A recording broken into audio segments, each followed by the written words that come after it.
শুভ দুপুরের অনেক অনেক শুভেচ্ছা সবাইকে। আজ বাড়িতে বানিয়ে ফেললাম ক্ষীরের দুধ পুলি পিঠা। জানি এখন খুব গরম পড়ে গেছে, পিঠা কিন্তু খেতে শীতকালে মজা। তারপরও মাঝে মধ্যে মন চাইলে এভাবে বাড়িতে বানিয়ে আমি কিন্তু আগে 3 কেজি দুধের ক্ষীর করে রেখে দিয়েছি। তো এখানে আমি চালের ড্রো তৈরি করে নিয়েছি। আজকে পিঠাটা বানাবো চালের ড্রো দিয়ে। তো দেখো বন্ধুরা, প্রথমে একটি ছোট ডো কেটে নিয়েছি। এরপর আমি এভাবে ঘুরিয়ে ঘুরিয়ে একটু সাইজ করে নিব।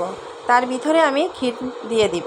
দেখো এভাবে কিন্তু একটু পাতলা করে সাইজ করতে হবে, বেশি পাতলা হবে না, বেশি মোটো হবে না, একটু আন্দাজ মতন করতে হবে। আমি কিন্তু একটি বাটির মতন করে নিয়েছি, দেখো একদম বাটির মতন হয়েছে। তো মাঝখানে আমি ক্ষীর দিয়ে দিব, একদম খাঁটি গায়ের দুধের ক্ষীর বাড়িতে বানিয়ে নিয়েছি। এই ভিডিওটা কিন্তু করা হয়নি, তোমরা চাইলে বাড়িতে বানানো ক্ষীরের রেসিপিটা তোমাদের সাথে অন্য একদিন শেয়ার করব। এভাবে আমি দিয়ে দিয়েছি, তারপরে আমি দুই পাশ দিয়ে এভাবে ভাঁজ করে নিব। তোমরা তোমাদের ডিজাইন নিজের মন মতন করে নিবে, তোমাদের নিজের পছন্দ মতন করে নিবে। তো এভাবে দেখো একটু চেপে চেপে দিব, না হলে কিন্তু ক্ষীরটা বেরিয়ে আসবে।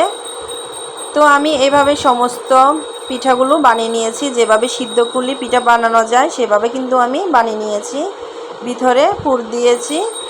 তো যাই হোক, পিঠা তো বানানো হয়ে গেছে, এখন চলে যাব পিঠা রান্না করার জন্য। তো আমি এখানে বেশ কিছু দুধ জাল করে নিয়েছি আগে থেকে। তো এখন আমি পরিমাণ মতন চিনি দিয়ে দিব। আমি এখানে 2 কাপ পরিমাণ চিনি দিয়েছি, তোমরা চাইলে যে যার পছন্দ অনুযায়ী মিষ্টিটা দিবে। এখানে কিন্তু দুধ বেশ ঘন করে জাল করে নিয়েছি। এরপরে আমি ভালো করে জাল করার পর আমি দিয়ে দিব পিঠাগুলো। পিঠা কিন্তু ভালো করে সিদ্ধ হবে, সেজন্য এখানে দুধ আছে 3 কেজি। সমস্ত পিঠা দেওয়া শেষ, এখন আমি 10 মিনিটের জন্য ঢাকনা দিয়ে রাখবো। ঢাকনা দিলে তাড়াতাড়ি সিদ্ধ হয়ে যাবে। এই পর্যায়ে কিন্তু আমি চুলার আঁচটা কমিয়ে নিয়েছি। একটু ফুটে আসলে আমি দারচিনি দিয়ে দিব। দারচিনি আসলে দেওয়া উচিত ছিল আমার আগে, আমি একটু ভুলে গেছি। যাই হোক, এখন আমি একটু হালকাভাবে নেড়ে দিব, যাতে করে পিঠা কড়াইয়ের মধ্যে লেগে না যায়। একটু হালকাভাবে একটু নেড়ে ছেড়ে দিব। এক পিঠ হয়ে গেলে আমি অন্য পিঠ একটু ঘুরিয়ে নেড়ে ছেড়ে দিব। এই যে আমার রান্না প্রায় হয়ে গেছে। তো তোমরা বাড়িতে কে কীভাবে পুলি পিঠা, দুধ পুলি পিঠা বানিয়ে খাও অবশ্য জানাবে।